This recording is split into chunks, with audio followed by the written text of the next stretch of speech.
I just wondered because I really like this Fritz Lang film, and I don't know what you're talking about. I had a great time with this. You are a liar and a charlatan. What? That's Fritz Lang. Edward G. Robinson, Dan Duria, Raymond Massey. I love him from Arsenic and Old Lace, but yeah, I thought Woman in the Window is fantastic. I hope that Mark Begley enjoyed that solely just because he made us watch this movie. And he's not here to defend it or defend himself. Defend yourself. God, because you know what? This movie is not defending itself very well, because it's pretty. Would the word indefensible work with a movie like The Woman in the Window, the 2021 Joe Wright film based on a book by A.J. Finn? Like a hit book? This was a hit book, right? It's because people hitting each other over the head with it. Well, it's a hit, all right. I mean, I was listening to this thing on the media from NPR, and it was all about the publishing industry. And they're like, well, we're always looking for the next big hit. You know, The Girl in the Window, The Girl with the Tattoo, The Girl on the Train. And I'm like, Woman in the Window was a hit? Like, really? Completely passed me by. I never even heard of this thing before, nor had I heard of the movie before. So on this episode of the Culture Cast, I'm still your host, Chris Stachiw. I'm joined by the perpetually confused about The Woman in the Window, the projection booth podcast, Mike White. The Women in the Window and the projection booth. Yes. The Woman in the Window.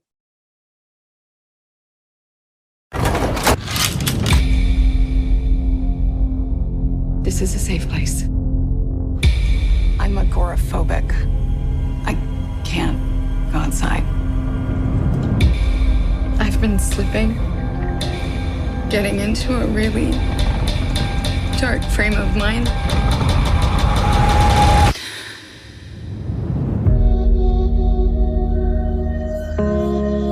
So what's the latest on the street? Your neighbor, she's become a friend. Her name is Jane Russell. Do you want to go outside? You know, I have a shrink of my own.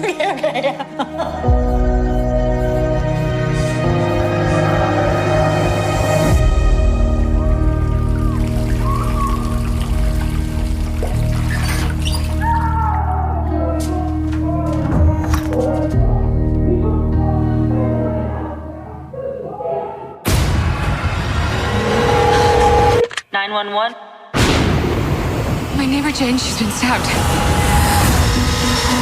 Detective Little, NYPD. Where's Jane? Mr. Russell believes that you made a mistake. You have never met my wife. Ma'am, you all right? I know Jane. Jane's been in my house. I'm Jane Russell. I'm not crazy. I know what I saw. They're all hiding something. You will not Never met my mother. Stop watching our house. Your doctor said that your meds can cause hallucinations.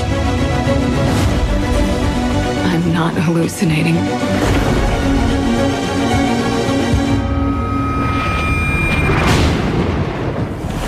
I think there is somebody in my house. Don't go looking into other people's houses. You won't like what you see.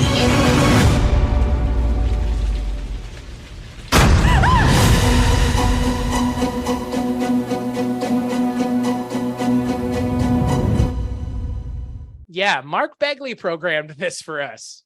So obviously I went in with no preconceived notions. Right. No idea that this movie even existed. And here we are. And here we are. Yep. Here we are. Which this movie feels a lot like a better movie to me. It feels a lot like the movie Copycat with Holly Hunter and Sigourney Weaver. Do you remember that one? And a fantastic turn by Harry Connick Jr. No. That was pretty good. I think it was like mid-90s. Oh, okay. Yeah. No, I missed out on that Harry Connick Jr. role. Yeah. That's also right there with like The Bone Collector. Did you ever see The Bone? I know what it is, but I've never seen it. Yeah, that whole Bone Collector. That's Jeffrey Deaver, isn't it? Is that a Jeffrey Deaver book? That's based, because I guess this is based on a book, isn't it? Yikes. Yeah, it is. Yeah, that's Lincoln Rhymes? Yeah, Or the is that character Yeah. that Tyler Perry, Medea, plays in the new movie. Oh God, I forgot that there was. Yeah. Yep. God, I forgot. And there was a TV show about it too. I think for like an episode or two, maybe one season. But the Denzel movie with Angelina Jolie, where he's housebound, it's not necessarily as voyeuristic. Like the voyeurism, I was like, cool, I'm in for this. A remake of Rear Window. I'm all about this. Let's do it. Well, The Woman in the Window is not quite that, Mike White. What? It's not. Yeah, right. So the film is directed by Joe Wright. Like we mentioned, it's based on the book, The Woman in the Window by A.J. Finn. And who is the titular woman in the window? Amy Adams. She plays a woman who lives as child psychologist, which they mention a million times, who lives in a brownstone in New York.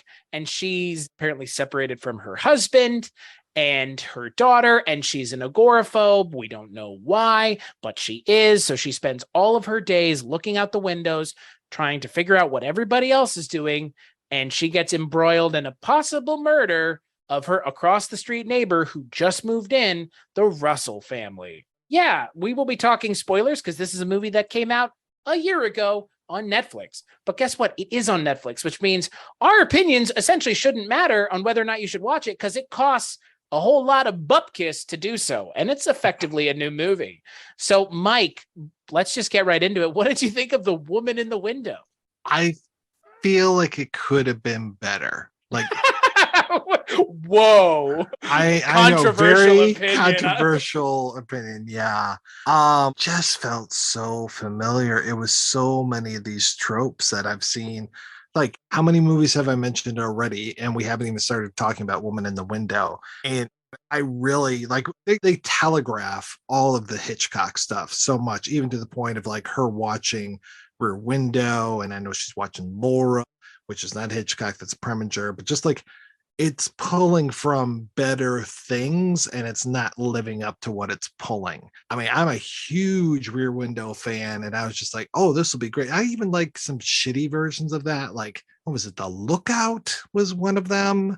I can't remember what else. Well, actually, The Lookout, I think, was the Joseph Gordon-Levitt movie. I like that a lot, but there was one, was it Shia LaBeouf where he was stuck in a house? Oh, Suburbia. Thank you.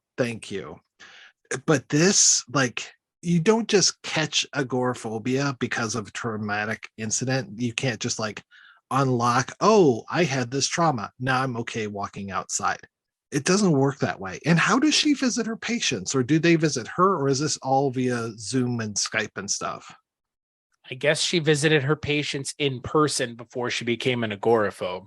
And she had a really good nest egg saved up, apparently. At least again, her place is huge. She owns a building. Yeah. She owns a Manhattan brownstone. And she's able to have a tenant down in the basement, the always shifty Wyatt Russell. Right. As the shiftiest of shifty.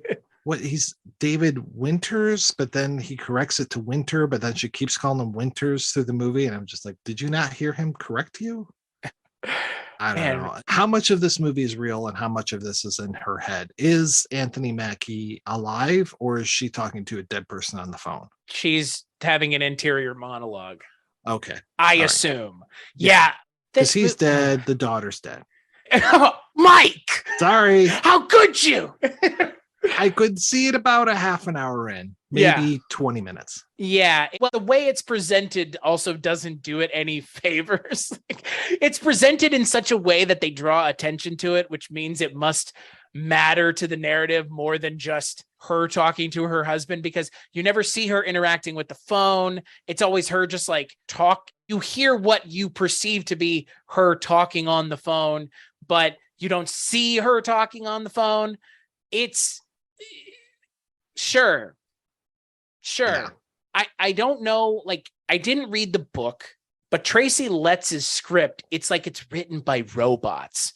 Everybody's super weird. And what I can't figure out is if it's what you kind of already mentioned, is everybody super weird in this movie for 3/4, 9/10 of it, because they're all in her head not all in her head, because thankfully that's not the twist. That's what I thought the twist was going to be. Right. Oh, movie's in her head. Like, oh, fuck me running. That's never been done before. I assumed that the twist also bleeds into the way we're seeing the characters throughout all acting weird because she's hallucinating and being weird, which if that's perfectly fine, that makes sense. And that's why the movie's weird, because otherwise Tracy Letts' script, it's like written by a robot. The best of times and the blurst of times. Blurst! Like that's the characters. Stupid monkey. Yeah, the characters don't act like real people. No. Like Gary at Oldman? All. Gary Oldman, come on. What is this movie, frankly? Like when Begley pitched it to me, all he said was, it's a movie where everyone in the movie feels like they're acting in a different movie. Why did he recommend it then? Because it's weird. Because the movie is weird. It is weird. He's right about that. I mean, that's why. Because I would agree it's not a good movie, but if you want to see some good actors just being fucking bizarre. Yeah, because we should say this is A-list cast all the way through here. Gary Oldman is in this movie. Gary Oldman, Julianne Moore, Jennifer Jason Leigh, completely wasted Jennifer Jason Leigh. I already mentioned Anthony Mackie and Wyatt Russell. And we got Fred Hershiser or whatever as the kid. He's the only one that I didn't know. And then even Brian Tyree Henry as one of the two detectives in here. I'm just like, and don't forget Tracy Letts. Don't forget Tracy Letts as the psychiatrist. Oh, you got to be in your own movie when you're writing the screenplay. Oh boy. Yikes. But all these actors, yeah, I'm like, oh wow, look at Amy Adams and Julianne Moore sharing a scene. This is pretty cool. I really like this. And then Julianne Moore just disappears from the movie and she's replaced by Jennifer Jason Leigh. And I was like, is this a nod to Single White Female? I'd rather be watching a sequel to Single White Female right now. I'd rather watch the original Single White Female, Single White Female. And I'm just thinking all of these things rather than trying to watch this movie. Well, Amy Adams is just like screaming in the background and acting weird. Like, we do Mike White March every year, and next year it's going to be Mike White May. But this year you mentioned something that stuck with me, which is you don't like when characters, like in movies, when actors have to play characters a certain way. Mm-hmm. Like, and I forget, it's characters that are like, forget that they have memories, or is it characters that are like drunk? I really hate drunk acting. Yeah. Okay. I really hate whatever this is, which is like, what is this? This is like drugged up acting. Like the whole, is it real? Is it not thing? Like, I don't care anymore. This is a fucking tired trope. Right. Like tired to the point of the fact that this is 3/4 of the movie is just like, well, the makes other my trope, brain hurt.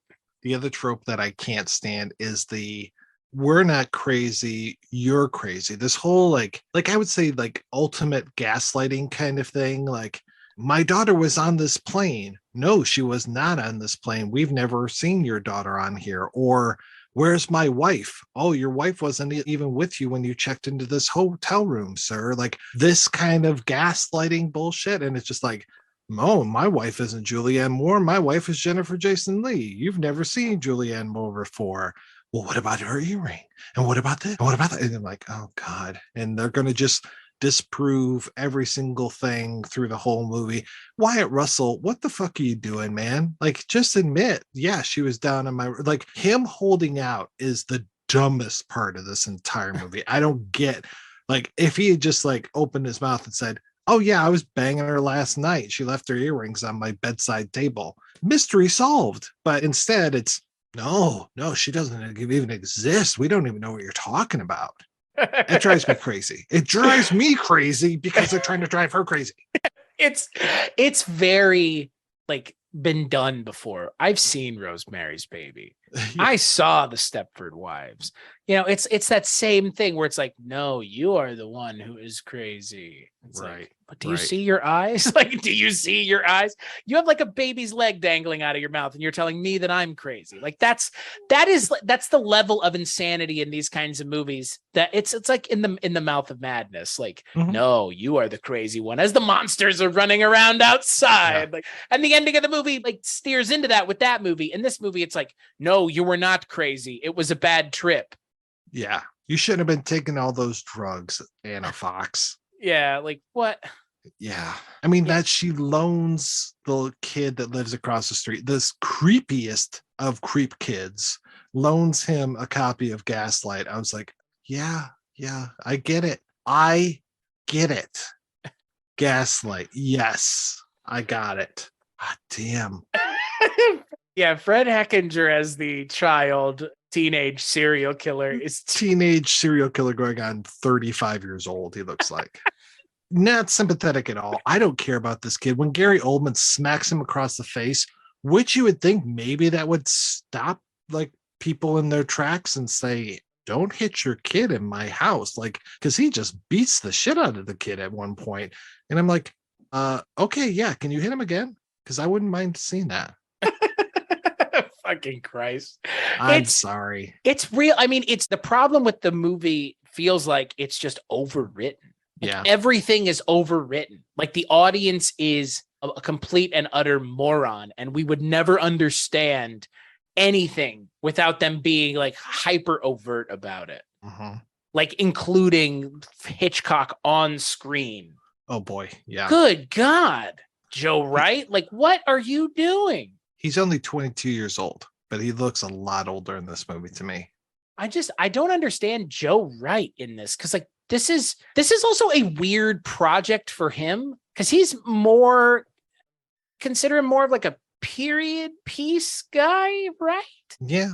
Pride and Prejudice, Atonement, Anna Karenina. But he did do Hannah, which but I have to Hannah's an say, action movie. Hannah's an action movie, and I love Hannah. I love the original Hannah. I haven't seen the series, but I love that movie. I haven't seen the movie, but I have seen like Atonement, and it's not great, but it's better than this movie. I mean, I think the problem with Atonement is like it's just kind of a real downer of a movie, which is fine. But I mean, you know, whatever. It's another. Again, I think the other issue is like that's based off of a book, and that's pretty good. Like this is based off of a book, and it's like an insane person wrote it. Oh, like yeah. The dialogue is just fucking weird. Like the way the characters interact with one another is so stilted and odd. There's never a time where you feel like the characters could actually have a conversation with one another. Do you know what I mean? It feels like all they're doing is just furthering the plot. Like there's never like a moment where a character just takes a moment to be like, oh yeah, you know, X, Y, and Z and this, that, and something else. Like every time, like even when Julianne Moore is like, this is my son. And then it's like, Jesus Christ. He's my guy. You know, when you just say, he's my guy. What the fuck? What are you talking about? What are the performances in this movie actually? Like, I don't understand, man. They're so fucking bizarre. That whole scene where she's just saying, he's my guy. I drew this picture of you. Okay, thanks. and I'm smarter than the main character because I'm just like, hey, don't forget that picture. She drew that picture of you. Don't you remember that? You know, and I'm just like, Amy Adams is on drugs. That's the problem. I love Amy Adams. So what is she doing in this? I think the problem is like the book was really popular. And like the book and the movie are practically the same from everything that I've read and looked at. Like there's not a lot of changes. Like the premise is the same. The conclusion is the same. I don't understand here. Like, is it what if they're trying to do Hitchcock? What did they see that? Was Joe Wright like, this is going to be my Hitchcock tribute? Like, do you know what Hitchcock is? Right. I also hate that these fucking movies have like all these movies this month have almost been predicated on like a twist. Like this movie sits on that twist so hard. Oh, God, and the twist is so like when they showed what actually was going on with the Anthony Mackie character, when they showed it, I honest to God, okay, there's a shot in this movie where Amy Adams is just like, I thought for sure the scene where she starts just talking and rambling. She's like, I'm a mother and I would never do it. And it's just like this fucking weird, like just verbal diarrhea. But the camera kind of like follows her as she's walking, and it starts getting closer and closer and closer and closer and closer. I swear to God, I thought that it was going to turn. It was going to do a reverse shot of what she was looking at, and there was going to be nobody, and she was just going to be in there by herself. Like, I was convinced it was all in her mind. And then Brian Tyree Henry goes, "Ma'am, your family is dead." And then it just like smash cuts to her driving in a car with Anthony Mackie. Yes. It's like, oh, Yes. oh, okay. So what's going on in this movie is she killed her family. She killed her family. She killed her family by accident because she was answering the phone of the man she was fucking behind her husband's back. Yep. She killed her daughter and her husband. And we've seen other people get killed in car crashes, usually more towards the beginning of the film. What was that? The Descent was a great car crash. Oh gosh, there's so many good ones. And I'm just like, all right, I've seen this before in other movies as well. Like, obviously cars crash in movies all the time, but I'm just like, I start thinking of other better movies because I'm just like, all right, like maybe pin M. Night Shyamalan to a tree or something. I don't know. That's kind of what this movie felt like. In a way, it's like a really like subpar M. Night Shyamalan film. Which is saying something. Right. Yeah, this is like worse than Lady in the Pool or whatever it was. Well, and what's funny is I just watched the first 3 M. Night films, and Sixth Sense is the most humanistic one, and the dialogue doesn't feel stilted and weird, but the longer the movies go, the weirder the dialogue gets because it stops being about characters conversing as much as plot points being forwarded or plot beats being contextualized or recontextualized, at least in something like Signs. This movie is almost that entirely. It's like, I've never watched a movie where the characters act like this towards one another, where it's like, yes, would you like to further the plot? Yes, I would too. Let us go now. What?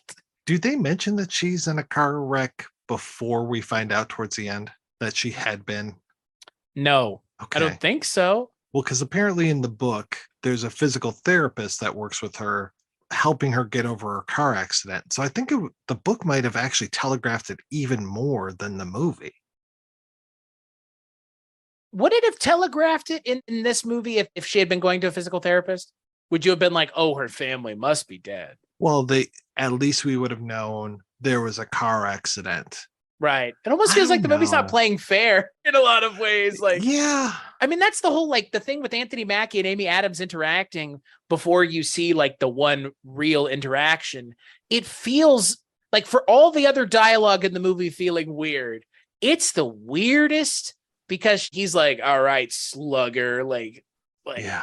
What in, like, that for me was like the dead giveaway when he's like, oh, that's right, slugger. Like, what the fuck is this? It's so bizarre. Real people don't talk like this at all. Like at all. Real people don't talk this way. I concur. Right? Yes. It's bizarre because, again, like, the movie is, I can't figure out if the movie is trying to just be, the people are weird because that's all being fucked up in her mind. Right. Like, is that what it's doing? I must be, right? Yeah.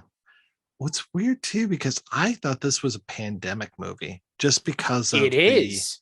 Well, but I think principal photography wrapped back in 2018. And it was originally supposed to be released in October 2019. So never mind then. Yeah. I mean, because just the way that it feels, where it's just like, we have this one character, we're going to follow her most of the time. Even when they've got the characters across the street, I'm like, okay, well, they have one person in this room, one person down here, one person down there. They can shoot all of these people separately. We've got Anthony Mackie, he's voiceovering. So, and a lot of people on screens and things. And whenever Wyatt Russell shows up, he's usually very much in the distance. I don't know how many 2 shots they have of them. It's like all feel very separated. Maybe it's supposed to, emphasize the isolation, but to the point where I was just like, this really feels like it was shot during the height of COVID. Yeah, no, it does. And it's not, apparently, which is fucking weird. And I guess in 2019, they re-edited the movie after poor test screenings. Yeah. And this is what we got? Yeah. And What? we got a new score by Danny Elfman at one point. I don't know if Trent Reznor and Atticus Ross actually recorded anything or if they just were replaced before they even put down a note. God, can you imagine them wasting their time on this movie? No. Can you imagine Danny Elfman wasting his time on this movie? Yeah. I mean, this is Danny Elfman generic score number 501. Yeah. It's, yeah. I mean, I like the guy when he does something really good, but for the most part, it's like, okay, this is kind of forgettable. I'm not about to think of any of the themes from this movie or anything. No, God, no. And what's also weird about this movie for me is the last time I saw a Tracy Letts adaptation, and I know he's adapting his own stuff, so maybe that's why. You've seen Killer Joe from 2011, right? I don't think I have. I know you've seen Bug from 2006, the Friedkin film. I haven't, but I've heard great things about it. So those two movies are pretty good. And I know they're both based off of Tracy Letts scripts, and he adapted them, which I guess may play into it, but it's weird. I like both of those movies a lot. Like Killer Joe is really good and it has really snappy dialogue, and it's really fucked up too. I mean, I get there's a whole chicken wing fellatio scene, drumstick fellatio scene is probably a better way of putting it. Right. But then you Those come are to both some Friedkins, right? Is Killer Joe a Friedkin film? I guess so. Yeah, I think it is. Yeah, I didn't even make sense. But those are really good. And then you come to this and it's like, what did you see? What did you see in the book? Because again, like the narrative is rather straightforward, even though there is a twist. It doesn't really do anything unique or exciting with the thriller genre. Mm-hmm. I can't even really fathom, to be honest with you, Mike, what made this book popular? Like, what the fuck? It doesn't have the thing that Girl with the Dragon Tattoo has, which is like a strong two-character lead of like Mikkel Blomkvist and Lisbeth Salander. But this is like crazy, drugged up psychologist. Like, who the fuck? You know what this is? Is this just like wish fulfillment? Is that what this is? I mean, it almost feels like, and I hate to say this, a true crime podcast.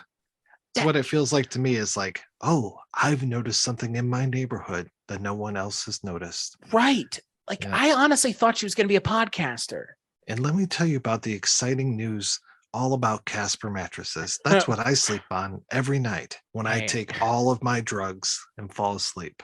Hey, and Sarah Koenig got that guy out of jail, Mike White. Okay. I have no problems with people with agoraphobia, people that need to take medication, any of that kind of stuff. It's just this portrayal, this character in this movie, she could have been so much more compelling. And I felt nothing for her. She could have been, what's the I can't remember. It's not Scotty Jeffries because that's Vertigo, even though I felt a little bit of Vertigo in this one as well. But I'm trying to remember Jimmy Stewart's name in Rear Window, because I was just like, oh yeah, like he's super compelling in the way that he has to, utilize Grace Kelly to go across the street and put her in danger and all this stuff. I was like, oh, maybe she'll use her border and do that, and then he'll get ganked, because he's the most useless character in this whole movie, other than telling us, oh, it looks like you got a little problem with your skylight here. This will never come back up in the third act of the movie. You should do a podcast, just that voice. That's trying to do the guy that sits at the counter in Bob's Burgers, Oh, yeah. Whatever that voice is that you're doing. Thank you very much. Yeah. It's really funny. It's almost like a less mean-spirited Mr. Plinkett. Like, yeah, I could see that. Yeah, make me pass out. That's whatever that is. You should keep that in your back pocket for a rainy day, pal. Keep that one in a back pocket somewhere. Yeah, Teddy. I think that's the guy's name. Yeah, with his little hat. Yeah. Oh, I think for me, you mentioned Hitchcock, you mentioned Rear Window. Like, I feel like that's what I was expecting. Oh, like with a name like The Woman in the Window, it evokes something. There there's not enough women in the window for me in this movie. Like, I know that sounds weird. Like, No. I don't want to be that guy, but at the same time, like the whole woman in the window part of this movie is like 4 scenes. Oh yeah. Yeah. And I feel like just the thing you mentioned about it being a podcast, like that what would have made this an interesting movie is if that had been the angle and she had been like a true crime podcaster and they didn't believe her because they're like, you're just looking and for things that aren't there. Right. Like, as opposed to like, no, she's nuts because she was taking pills that are making her have hallucinations that say don't take them with alcohol. Yeah. What the fuck were we expecting to happen? Oh man. Yeah. Let me tell you a little story. I'm in 9th grade, between 8th and 9th grade, and I went to this one time at band camp. I went to band camp and they showed Rear Window to a whole room full of, I guess I must have been like 14, 13, something like that. They showed the entire 13, 14-year-olds all the way up to like 17-year-olds, all of these people in band camp. And they just put this on this little TV on a VCR.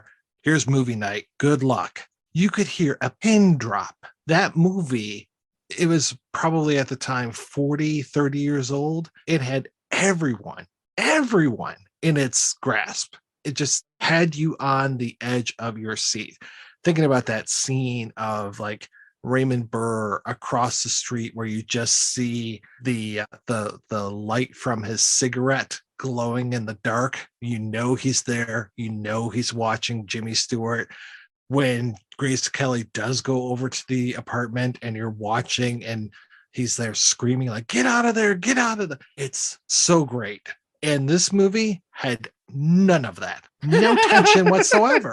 Yeah, it's fucking bizarre. Because I don't know, for a movie that's a thriller, quote, unquote, where the question always becomes, where does the tension come from?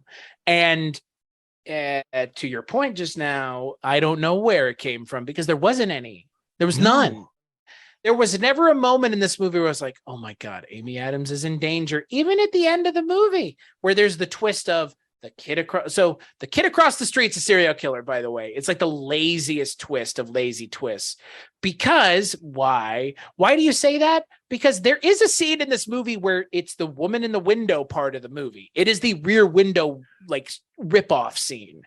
But it does the thing in this movie that Rear Window doesn't do. In this movie, it's like, we're going to make it pretty obvious who it is. It's not the dad. You're right. Because if it were the dad, we would show you Gary Oldman. It's somebody else. Who could it be? Like they have the thing where the kid must be framed in the center where the windows meet. He's right there, standing perfectly in the center. And Julianne Moore is going, whoa, and flying backwards because he's stabbing her, but you can't see him. It's like, Jesus, this is so unbelievably lazy that I cannot imagine anybody watched this and went, yeah, okay. Like, I guess so. It probably worked in the book. It might, yeah. Well, yeah, you can obfuscate a lot better in the book, I would think. Just like she saw the hands covered in blood, rather than like, can you pull back the camera and show me a little bit more? Because she could see more if she wanted to. Right. You can give them a lot less in the book, which is why movies like these normally do kind of work, because the book, unless the author is really just Dickensian with the amount of detail, these authors aren't that Dickensian. They don't need to be. That's not their job, is not to do that. Their job is to tell a story with twists and turns. For a thriller, this also has a underwhelming amount of twists and turns. There's two: her family's dead and that it's the kid. But once you find out that her family is dead and that she's been hallucinating, like the movie honestly kind of stopped. I stopped caring even less. Yeah. After it was like, oh yeah, by the way, no, you're right. Like I have been hallucinating. There was nothing going on. And then of course it's like, oh no, but that one thing, the picture, and then, the picture on the screen, whatever. Like, again, like it's not even Julianne Moore. It's like a distorted face. but there's not enough twists. There's just not enough compelling stuff going on to keep the viewer engaged. Because 3/4 of this movie is just Amy Adams walking around, staring into the camera, looking forlorn. Right. Or do the thing that they did in Body Double, where we know over in this apartment building that we're being watched by this woman over here, this totally desperate woman who has no life and is just a voyeur now. We know we're being watched, or the serial killer kid should be like, I know I'm being watched, so I'm going to make this look like it's somebody else doing it. I'm going to pin this on my old man. Why not? Pun intended. But he doesn't. He has no motive. The serial killer has no motivation. It's not even like, oh, I love redheads. I'm going to kill all the redheads that I can. Good thing my mom, my real mom, Jennifer Jason Leigh now, the good thing that her hair is kind of washed out, blondish, grayish, but Julianne Moore, and now you, Amy Adams, I'm going to come after you. Well, and not only... Not only do they just not give us any like motivation or reasoning or believable serial killer character, at the end of the movie, they're like, oh yeah, like, by the way, Gary Oldman and Jennifer Jason Leigh were in on it. I missed that. They arrested, they say that they arrested the parents too, because they helped them cover up the murder. And it's like, oh boy, wait, why? Why were you helping?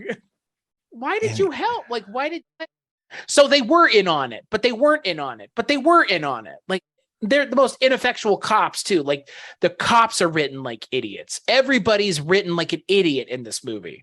Right. To the point where Amy Adams goes, you're Jane Russell, right? What makes you say that? You're his mother, aren't you? Like, I am. Like, yeah. I mean, at least they had the thing when they kept saying Jane Russell. I'm like, oh, like the actress. And then when she goes out to Google, or I can't remember if it's actually Google or if it's a generic Google. I always enjoy generic Google. If she goes out and she looks up Jane Russell and it's all of the actress Jane Russell showing up, I was like, okay, good. Thank you for at least acknowledging that this person has the name of a very famous actress. And another thing I really feel like pointing out, because Richard mentioned it to me last time I spoke with Richard, I'm sick and tired of these like angry white guy serial killer things. Like, give it a fucking rest. Like, for real. Like, this is like just about as stock and trade as it gets. He's just talking in like weird serial killery platitudes that you've heard in Scream 20 years ago. Like, I don't have a motive. Doesn't that make it scarier? Like, I remember when fucking, what's his name? What is it? What's that actor's name? The guy from Skeet Ulrich? Skeet Ulrich. I remember when he was saying this 20 plus years ago. Yeah. Like when Matthew Lillard was laughing like an idiot 20 plus years ago. They did it. So they good. did it better. I feel a little woozy here, man. It's so good. My mom and dad are gonna kill me. Oh, that is good. This is trafficking in that. Yeah. Like, that's what's weird about this movie is this movie might have been better if it had leaned more into being a horror movie. Have the kid like stalking her or something. Like, don't give us that in 2 or 3 minutes of the movie. Yeah, and her detective work. I was like, oh, finally, she's being smart. She's going to be a detective. She's going to find out this whole story here between Alistair Russell and Jane Russell and blah, blah, blah. No. It lasts about 5 minutes, and that's about it. It's like, oh, okay. I thought she was actually going to be empowered here. And I guess that's part of the problem, too, is that Amy Adams has no power. She is just acted upon. She's not really an actor of her. She doesn't control her own fate in any way, and she should be recognizing all of these things. It's kind of like Skeet Ulrich and Matthew Lillard. Like, she's seen one too many movies, but she's not catching on to, oh, I'm in Rear Window here. And what I don't understand is she's a child psychologist. Yes, yeah. Like, why even mention she would have picked up on this child that lives across the street, who's like the equivalent of some sort of like Bundy-esque killer. Like, he's like, I don't know what my modus operandi is yet, but I love killing. Like, yeah, God, it's just so... Again, the killers in the killer in Copycat so much better. Another one, Murder by Numbers. There's some really good serial killers in that one as well. Talking about the Gosling film? No, this is from like, again, mid 90s kind of thing. It's the kid. I think he ends up being in Hedwig and the Angry Inch. Yeah, that's Ryan and Ryan Gosling. Oh, that's Ryan Gosling is the other kid. Yeah. I only remember the one kid. Oh yeah, not Michael Shannon, guy who was Gary. Speaking of Gary Oldman, he played Gary Oldman's character on the Hannibal TV show, Mason Verger, really? until they recast him because he's a massive asshole. Apparently. Oh, really? Oh, yeah. What is that actor's name? Michael Pitt. Michael Pitt. Okay, with those ghost eyes. Yes. Yeah.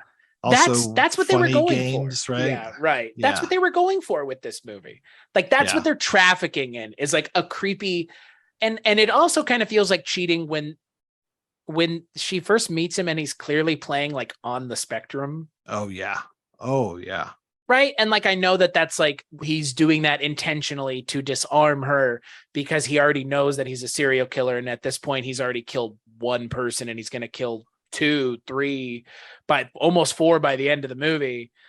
I mean, that's his like way of kind of camouflaging and hiding, but that feels like a really bad way to hide, like pretending you're on the spectrum. Like, I feel like just acting normal is a better way to do it.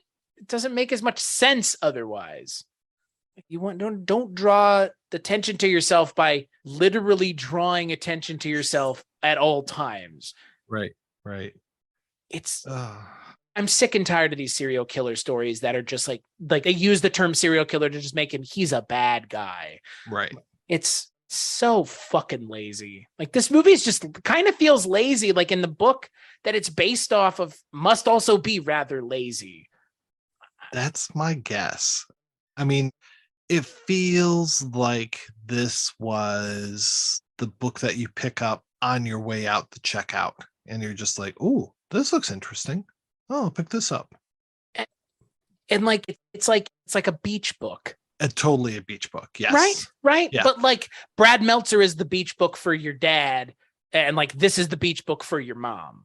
Yeah. Right? Yeah. Let's see. The novel stayed at #1 for 2 weeks on the New York Times bestseller list, which means absolutely nothing anymore. Yeah. Bookmarks reported that 38% of critics gave the book a rave review, and another 38% of critics expressed positive impressions. Oh, geez. Based on a sample of 13 reviews. So 13 reviews. All right, great. So a third of them, or 38% said, this is fucking fantastic. Another 38 said, yeah, it's pretty good. Okay. I guess you know what they say. They need a lot of content over at Netflix. Yeah. They're really running out of things to make, apparently. They're just going to buy things that are based off of essentially other people's things. I mean, the director of Copycat essentially said, like, I know that this is pretty much just based off of my movie. I know. I know. There's another book called Saving April by Sarah Denzel that has a ton of parallels as well. I'm like, okay, that was from 2015 as opposed to this book. And then what? Netflix turns around and says, oh, we're going to make a parody of this as well, with the woman in the house across the street from the girl in the window. And I watched the first episode of that, and I don't know, it's supposed to be a comedy. I'm just like, when does it start to get funny? Like, no offense, but I was just not finding it amusing at all. I'm okay. Like, does it get funny in the second episode, maybe? And what's wild is that's 8 episodes long. Episodes. Yeah. Like, wow. I'm glad I stopped. Like, what is going on? Yeah. I mean, there was like maybe 2 things that were funny. Rather than agoraphobia, she has a fear of rain, and she's taking a casserole across the street. It starts to rain. She passes out. The casserole drops. The next day she goes and takes another casserole. The old casserole is still sitting in the middle of the street. That was amusing. I chuckled heartily. Maybe not even heartily. I don't think I chuckled. I might have smiled wryly. Not nary a chortle was had in the White House. Yeah. I mean, Jesus Christ, to write a thriller is one thing, to adapt it well is another, and then to make a successful parody off of it. Like, what are you trying to do here, Netflix? How many times are you going back to the well? And how many times are you going to fail? Because show came out, I heard nothing about it. Nobody talked about it. Maybe There's the thing, like I have this weird like crossover thing where I do a true crime, paranormal, supernatural podcast, and these kinds of things would be in the wheelhouse of the kinds of people that my show appeals to. But like, it's a joke now that it's like these white housewives in their 40s who are into this content, and now they're just like hanging a lantern on it by having the characters be that way. That they mix alcohol with their medication. Like, that these things are like making fun of you if that's the case. Right. It's kind of poking fun at you and what they perceive you are and the perception of you as like an old biddy in her house alone. Like, who is this appealing to? I just don't get it. Yeah. I mean, this feels sub-Lifetime. Yes. But how are the people that are in it? Like, I know. It's like fucking insanity. It's the best student film ever made. Like, yeah. Is it just that Netflix can back up a dump truck and dump a pile of money on their lawn and say, okay, here you go, Amy Adams? Because she's in better projects almost all the time. I think everybody is. Like, even someone who is like kind of, hit or miss as Gary Oldman, like, what is he doing in this movie? Like, must have been the easiest $10 he ever made. The only thing I can figure is because he was, what's the name of the director? Joe Wright. He was. He played Churchill in the movie before. Yeah. So he's probably like, hey, Gary, come on, I got another project for you. Remember when I got you your Oscar? Right. Yeah. All right, Joseph, I will. Does it have me to play a short person? Do I have to use my English accent or can I play an American? You remember that movie where he's a little person? Yeah. Oh, yeah. Tiptoes. That was fucking fantastic. What a movie. Matthew Bright, man. Oh, fucking A. Savior of the cinema, Matthew Bright. I mean, any movie that requires Gary Oldman to be a little person on his knees all movie is fine. So good. With those thick glasses and everything. Oh, dear. Yeah. Well, and you were talking about Matthew McConaughey movies earlier with that Killing Joe movie. Killer Joe, yeah. So he's right there. Yeah, man. Yeah, it's weird. Like, everybody in this movie is better in almost everything else they're ever in. Right. Well, I was particularly offended about the whole Jennifer Jason Leigh thing because it's like, Jennifer Jason Leigh, she's not in that many movies that much anymore. No. And it's like when she shows up in, I mean, I don't like the movie, but when she showed up in Hateful Eight, I was like, oh, wow, Jennifer Jason Leigh, fucking fantastic. I hope this really puts her back on the map because, I grew up watching Jennifer Jason Leigh movies. If it did, I'm not aware of it. I think she's continuing to make like a lot of TV series now, which I'm like, okay, that's fine. But I'm looking for like, hey, come on back and let's get you in more things rather than just like bit parts in Twin Peaks and Annihilation. Like, I want you to be like the star. And when she shows up and she barely has any lines, she's barely in the movie. There's no connection between her and anybody else in this whole thing.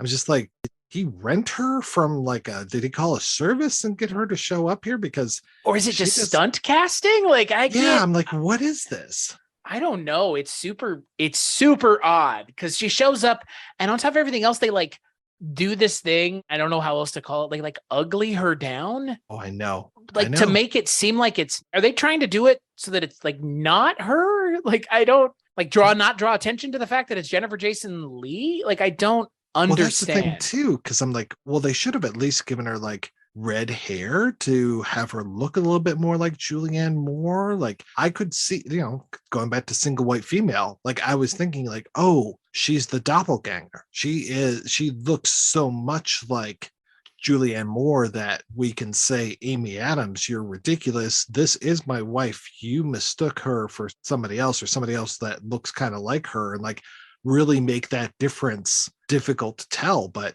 they don't do it. They don't do it at all. Because to your point, she's dowdy as fuck. I have a confession though. Like, I don't really care for Julianne Moore. I don't know why. I think it stems from her in Lost World. The first time I ever saw her in anything, she's the worst part of that movie by like a country mile. And I know that it's not her fault, but I've really not seen her in much that I like her in. Even the things that I know people like her in, like Big Lebowski, it's just like, you're the worst part of this movie for me. And I have to get it off my chest, Mike. I have to come clean. That's fine. Nobody actually cares, Chris. I can understand. I mean, she has been in some really bad things like Evolution or Hannibal. Okay, hold on. Stop. I'm going to stop you there. You're Listen a big here. Evolution You fan, keep aren't Evolution off your lips, sir. Wow. I'm just kidding. I Wow. like Evolution, but I'm not going to. She's not good in that movie. That movie is fun because it's the closest we've ever gotten to Ghostbusters. Even now, with Ghostbusters that came out last year, it's still the closest we've ever gotten to Ghostbusters. Yeah. In a substantive, non just digging up the old dude's way. I think I like her earlier stuff better. And I like some of the stuff that she's done, especially with Todd Haynes, but then she works a lot with Paul Thomas Anderson. And I'm not a big fan of his. Me either. And I still haven't seen Blindness. I wanted to see that one. But yeah, you mentioned like a lot of the big roles. I guess one of the first things I ever saw her in was Shortcuts. And she definitely showed a lot, and I appreciated that. What? That was like the first time I ever saw a bottomless scene in a mainstream movie. Yes. Whoa. Okay. Interesting. Huh. And she replaced our girl, Clarice Starling. God, what a fucking mess. I mean, again, like, I don't hold it against Julianne Moore, but she is in that movie. And she is not good in that movie. Oh, yeah. As the follow-up to like one of the greatest movies ever made. Like, I'm sorry. She starts doing the West Virginia accent. I was like, this hurts. I just want to slam my head against some glass until I pass out. Pennywise style. Yeah, look, I know she has the roles that people really like her in, and that's a lot of like, again, like Big Lebowski, and she's done a lot of recent stuff that I think people like her for. But for me, it's always been I can't get into her acting style or whatever it is she does. And that's, that's fine. But Amy Adams, like, I'm trying to figure out what Amy Adams did to deserve this movie. I like her in everything. She's so good. Oh, yeah. And she just seems like she would be the sweetest person in the entire world. I know. And like the character that she plays in this movie is also so against type too. Right. Like, I don't know. Like, I know that has nothing to do with it and my ability to enjoy this movie, but like, she's not being used to her best abilities here. Like, remember in the Muppets how charming she is in that movie, or Enchanted. Yeah, like, good God, like, this is the same actress and you gave her nothing to do. So, well, there's that whole, I'm trying to remember what the twist is with Arrival, but like, she had gravitas in Arrival. I mean, she's got gravitas in a lot of stuff, I mean, granted, she was in Zack Snyder's Justice League, but I mean, she kind of got roped into that one by being in Man of Steel. So yeah. But it's like, American Hustle. And I liked her in Big Eyes, and like, she was pretty good in Her. Yeah, exactly. Yeah, she's a good actress. She's a great actress, I think. Yeah, even in something like, do you remember her in Talladega Nights?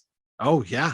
Yeah, it's pretty good that. She could play comedy like nobody's business. Yeah. And Sunshine Cleaning, that's another. Oh boy. Right. What a movie. Kind of got forgotten. I don't know why. I thought that movie was going to be something. Oh, like, yeah. Like they were making it out to be, and that's the last thing that the director did. Wow. Yeah, I know. Which is given like how high up that movie put those two. Amy Adams and Emily Blunt. So you're right, because I always think for whatever reason it's Judy Greer. It's Emily Blunt who's like, meteorically risen as an actress now too. Right. Yeah, I mean, look, this movie, I think, speaking to when it's made, I think is maybe what matters more than anything else. The fact that this movie was made so long ago, when Jennifer Jason Leigh had just come off of Annihilation, and Amy Adams was kind of just kicking around working on random things like Vice and Justice League. Like, I don't know, like this movie in a lot of ways, like we can really speak to it. It feels like a COVID movie, but it also just kind of feels like a movie that they sat on. Mm-hmm. And it makes kind of sense why. Yeah. It's not good. It's fun in kind of a bad way, but I don't like doing that with movies. Yeah. Like I could see somebody taking this and being like, let's have a bad movie night and show Woman in the Window. Yeah. Because I could see people howling and cackling at certain things that happen in this movie. He's my guy. Which is not the intention of the filmmakers whatsoever. But yeah, I think the thing is that this movie is funnier than the parody of this movie. That is somehow a bigger success than it actually being funny. Yeah. It's like, yeah, it's God. Yeah. What's so fucking strange ultimately about this movie is there's a twist that they do not telegraph, that they expect us to use to recontextualize the first half of the first 2/3 of the movie, but the twist doesn't matter. And then the movie just kind of does this little hackneyed thing that we've all seen before, where it turns out it's the killer kid. And it's like, by that point, like the movie has lost all steam. Like I wonder what the reshoots were. Because if it's this muddle-headed and it was reshot and redone, like, what was it like before?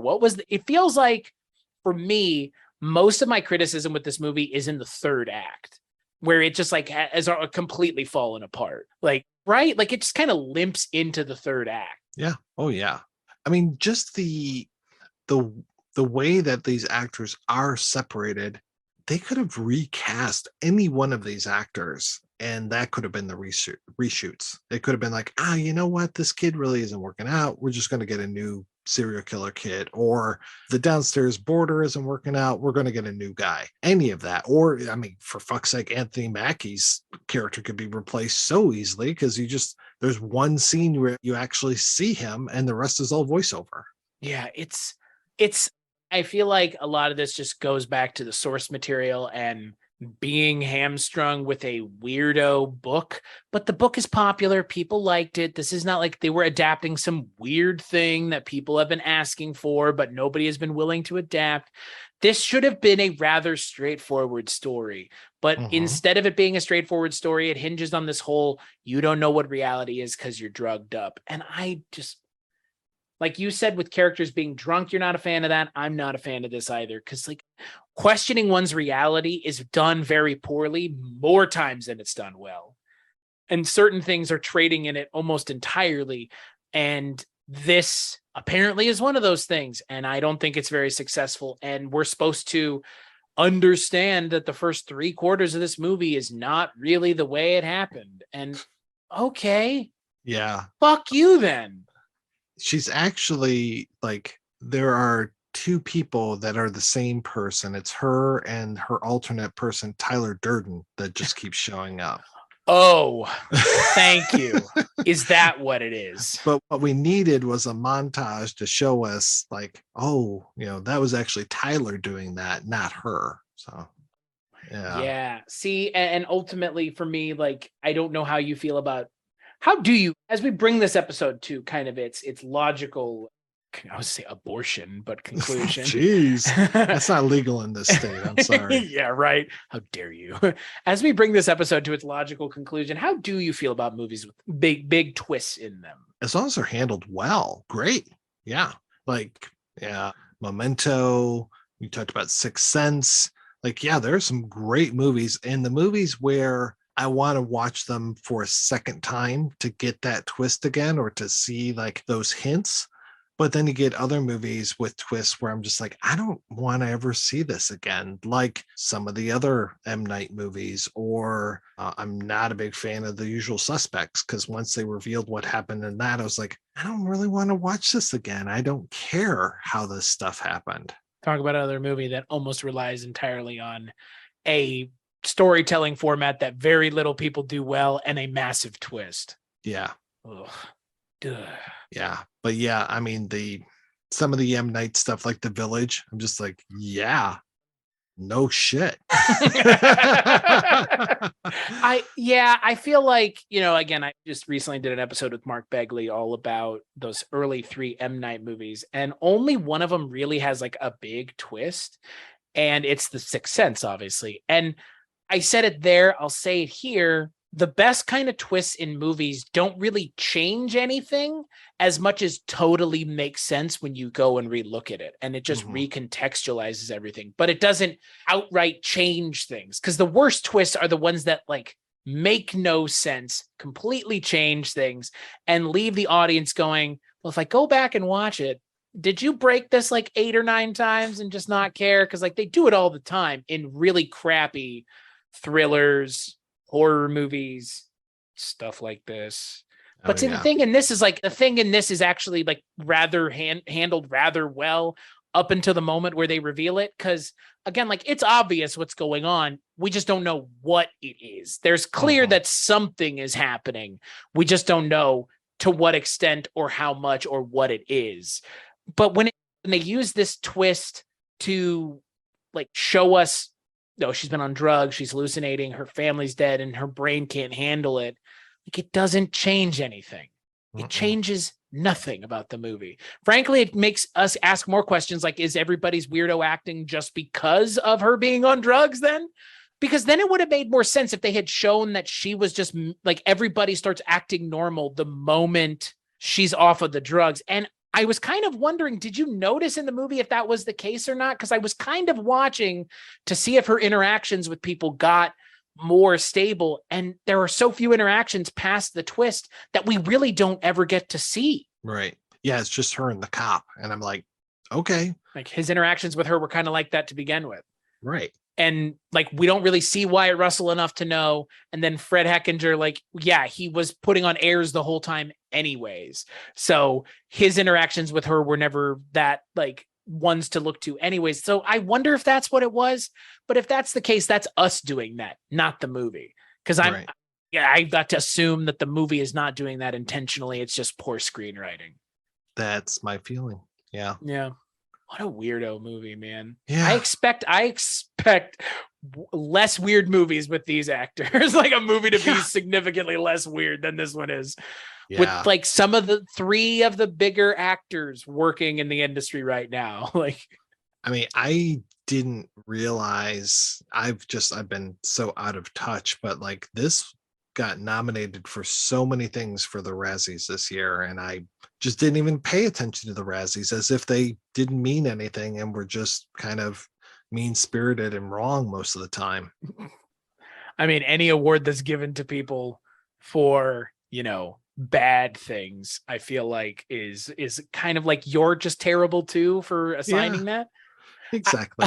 I do like that the Alliance of Women Film Journalists gave the She Deserves a New Agent Award to Amy Adams. So good. So good. She does. Like, of all the people in this movie that deserve better, Amy Adams is at the top of the list. Like, Anthony 100%. Mackie works on all kinds of Russo brothers bullshit.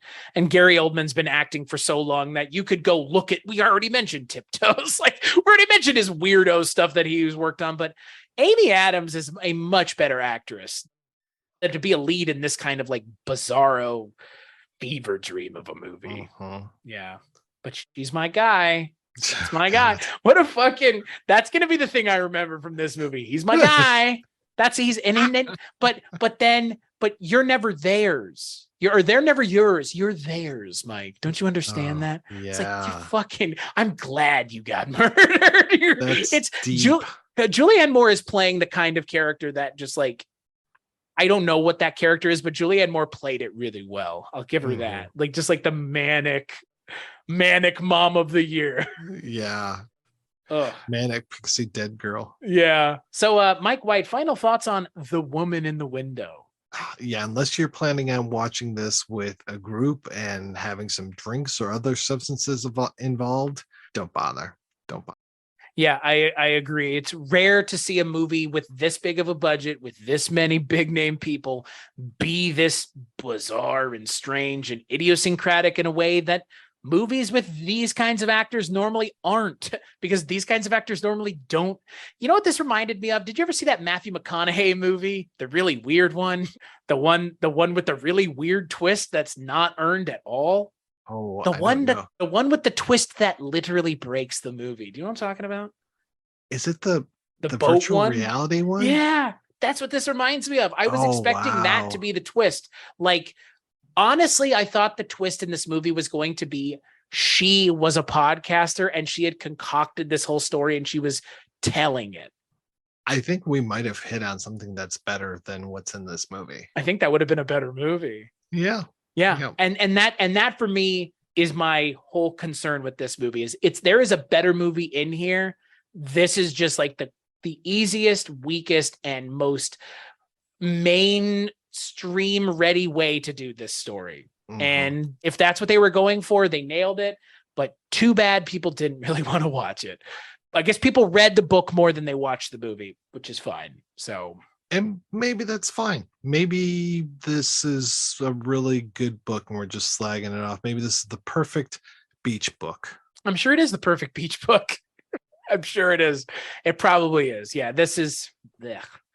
Well, Netflix, you've done it again. So on that note, we'll play a preview for the next totally good movie of Netflix month. Or not Netflix, so Horrortober, I guess is what this is. Hey, I'm Haley. I live down the road. I'm Eli. You say you're what, like allergic to the world, right? I guess you could say that. We looked everywhere for a doctor to help you. You're gonna get better. Promise? Promise.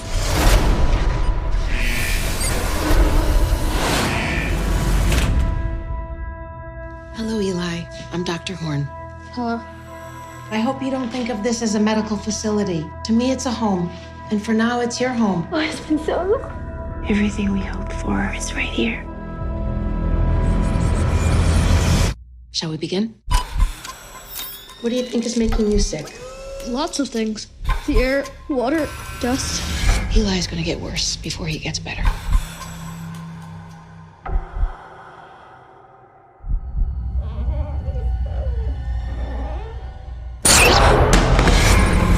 There's something in my room.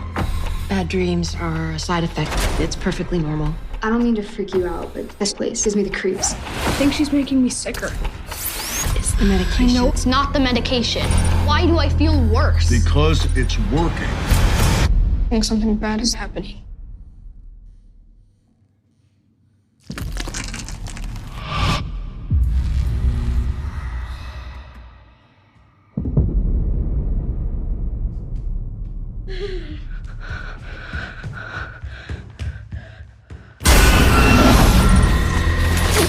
To leave. Is his life in danger? Why are you doing this? You are sicker than you realize. Get away from me! I'm not sick! Let me out! Let me out! You're gonna get better. Promise?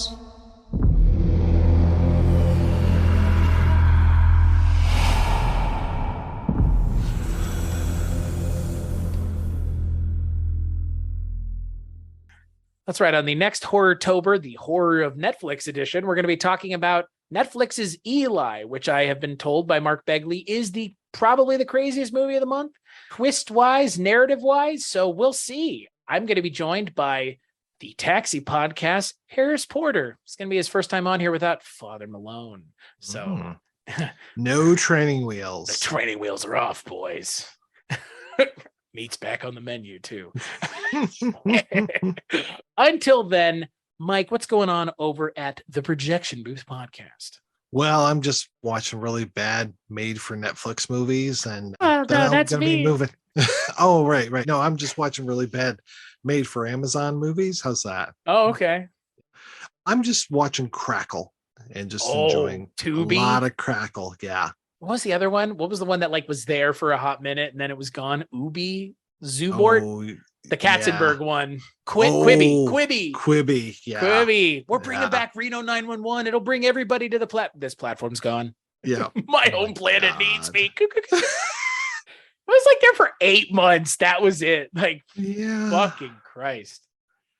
Over at the projection booth, we are talking about Shocktober, and I'm just about to release the Dawn of the Dead episode where fellow Weirding Way Media personality Father Malone has a appearance on there as my co-host. So talking about that, we've also got Jamie Russell on that episode. He is the man who wrote a huge book about zombies that I highly recommend. So it's a great discussion and just one of 4 things that we're putting out here in Shocktober 2022. And you can get that over at theprojectionbooth.com or preferably weirdingwaymedia.com.